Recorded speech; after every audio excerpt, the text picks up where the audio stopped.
Important चीज पढ़ने जा रहे हैं जो कि मोस्ट इंपॉर्टेंट रोल प्ले करती है हमारी कंप्यूटर फंडामेंटल की क्लासेस में। कंप्यूटर जनरेशन, हम कंप्यूटर की जनरेशन, कंप्यूटर की पीढ़ी के बारे में नॉलेज लेने जा रहे हैं। फर्स्ट, सेकंड, थर्ड, 3 पीढ़ी के बारे में हम पढ़ने जाएंगे, जिसमें कि पहली जनरेशन में क्या हुआ, कब बनी और उसमें क्या क्या हमारा प्रोसेस रहा कंप्यूटर को लेकर के। सेकंड और थर्ड, पहला जनरेशन जो हमारा था स्टार्ट हुआ first generation of computer, computer की पहली जनरेशन 1950 में शुरू की हुई, जिसमें कि हमारा 1946 से 50 तक का टाइम पीरियड इसमें लगा। तो कंप्यूटर क्या क्या हुआ 1950 में फर्स्ट जनरेशन, इसमें वैक्यूम ट्यूब का यूज किया गया था, पंच कार्ड का यूज किया गया था, बट क्या था, no operating system, computer operate नहीं। क्या हुआ था एक्चुअल में, जो कंप्यूटर है 1950 के दशक में, 1950 के टाइम पीरियड के टाइम पे बनाया गया। अब जब उसमें कंप्यूटर के ऑपरेट करने की बात आई, तब उस समय पे कंप्यूटर के जो पार्ट्स थे वो बहुत बड़े थे। जब सबसे पहला कंप्यूटर बना दोस्तों, वो एक बारात घर के बराबर बड़ा था, एक बैंक्वेट हॉल के बराबर, जिसमें कि 700-800 लोगों की बारात, 1000 लोगों की बारात आ जाती। कितना बड़ा कंप्यूटर था। इतना बड़ा कंप्यूटर होगा तो जगह भी उतनी घेरेगा, उतनी ज्यादा वो स्पेस घेरता था, उतनी ज्यादा उसके पार्ट क्या करते थे, हीट करते थे, बहुत ज्यादा हीट करते थे। इसकी वजह से कंप्यूटर के अलग अलग पार्ट में वैक्यूम ट्यूब का यूज भी किया गया था। मोस्ट इंपोर्टेंट जो रोल प्ले करता है वैक्यूम ट्यूब, ये थाउजेंड्स की मात्रा में, 18,000 से 19,000 के बीच में थाउजेंड्स की मात्रा में वैक्यूम ट्यूब लगाए गए थे कंप्यूटर को पूरा का पूरा सुचारू रूप से चलाने के लिए। लेकिन जो इसका स्टोरेज कैपेसिटी थी बहुत लिमिटेड थी, जिसमें कि इसकी लिमिट बहुत स्लो लेवल की थी। स्टोरेज कैपेसिटी भी बहुत, मतलब कि जितना सीमित था, ज़्यादातर उसमें स्टोरेज करने की कैपेसिटी नहीं थी। इसमें स्टोरेज पावर को बढ़ाने के लिए पंच कार्ड का यूज किया गया था और वैक्यूम ट्यूब था, कंप्यूटर के मशीन्स के रूप में वर्क कर रहा था। लेकिन क्या हुआ, हार के हमारा कंप्यूटर ऑपरेट नहीं हुआ। फर्स्ट जनरेशन में कंप्यूटर ऑपरेट नहीं हुआ। फिर सेकंड जनरेशन, बनाने वालों ने हार नहीं मानी, पूरी की पूरी टीम वर्क किया गया।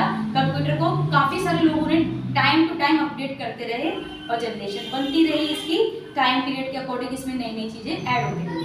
सेकंड जनरेशन हमारी जो स्टार्ट होती है 1950 में, 1950 के मिड में स्टार्ट होती है, जिसमें कि पहले वैक्यूम ट्यूब का यूज किया गया था कंप्यूटर के लिए, कंप्यूटर के स्टोरेज डिवाइस को, संग्रहण क्षमता को बढ़ाए रखने के लिए पंच कार्ड का यूज किया गया था। ठीक उसी तरीके से सेकंड जनरेशन में भी यूज किया गया। अब वैक्यूम ट्यूब 1000 की मात्रा में थे, इतना बड़ा था कंप्यूटर, रूम के बराबर, बैंक्वेट हॉल के बराबर बड़ा होगा तो स्पेस ज्यादा घेरेगा।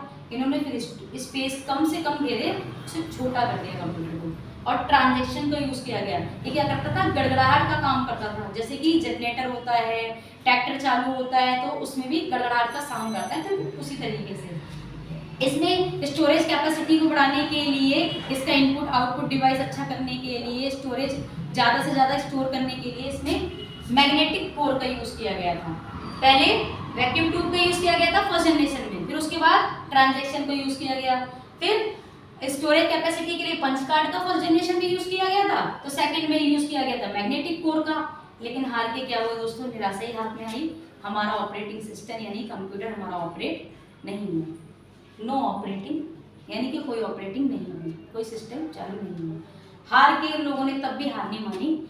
लास्ट थर्ड जनरेशन कंप्यूटर की स्टार्ट होती है।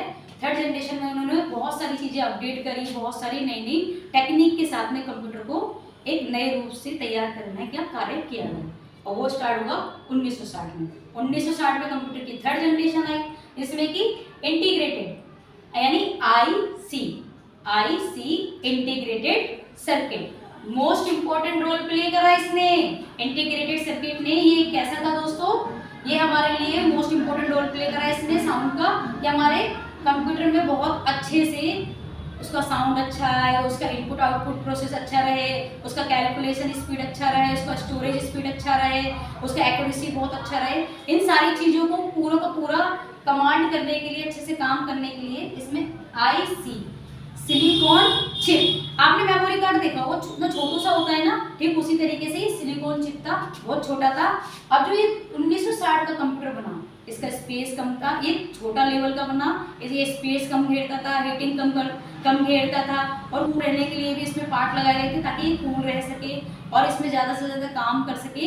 इसके लिए इसका स्टोरेज कैपेसिटी के लिए आईसी इंटीग्रेटेड सर्किट का यूज़ किया गया, जो कि एक सिलिकॉन चिप थी। हार के दोस्तों एंड में हमारा क्या होता है, ऑपरेटिंग सिस्टम चालू हो जाता है, हमारा कंप्यूटर ऑपरेट हो गया और ये हमारे थर्ड जनरेशन से कंप्यूटर हमारा काम वाले प्रोसेस वाले वे में हमारे सामने प्रेजेंट हो गया, क्या हम इससे काम करने लगे।